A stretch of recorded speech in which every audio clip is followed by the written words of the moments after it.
बात के निजी मॉल में मैंगो फेस्टिवल का इनेकाद किया गया। मैंगो फेस्टिवल का इफ्तिताह सूबाई वजीर ज़राअत पंजाब हुसैन जहानिया गर्देजी ने किया। हमारे नुमाइंदे उमर हयात खान इस वक्त सूबाई वजीर के साथ ही मौजूद हैं। जी उमर, ओवर टू यू। जी बिल्कुल, इस्लामाबाद के निजी मॉल में जो है वो इस वक्त मैंगो फेस्टिवल जारी है और इस मैंगो फेस्टिवल की तकरीब के मेहमान खुसूसी सूबाई वज़ीर ज़राअत पंजाब हुसैन जहानिया गर्देजी इस वक्त हमारे साथ मौजूद हैं। इनसे जानते हैं कि पाकिस्तान में यकीनी तौर पर आम की जो है बहुत बड़ी प्रोडक्शन होती है, तो इस प्रोडक्शन को मज़ीद बढ़ाने के लिए और इसके साथ साथ इसकी एक्सपोर्ट्स के लिए क्या क्या इक़दाम सूबाई हुकूमत जो है पंजाब की जानिब से क्या लिए गए हैं।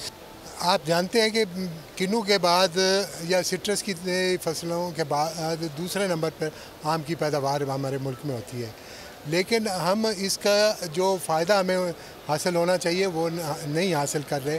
हम इसका से जो जितना ज़र मुबादला कमा सकते थे उतना हमने माजी में नहीं कमाया और हम इसकी 2% से ज़्यादा एक्सपोर्ट माजी में बढ़ाने में नाकाम रहे हैं। अब चूँकि प्राइम मिनिस्टर साहब का एग्रीकल्चर पे ख़ास फोकस है और आप देखा कि इस तरह इस्लामाबाद के मॉल्स में मैंगो शो लगने लगे हैं, तो इससे यकीनी तौर पे एक्सपोर्ट में इजाफ़ा होगा और उससे न सिर्फ मुल्क को ज़र मुबादला मिलेगा, हमारा किसान भी खुशहाल होगा। बिल्कुल जी, बहुत बहुत शुक्रिया। हमारे साथ मौजूद थे हुसैन जहानिया गर्देजी। ठीक है, इस बारे में आगाह किया आपका।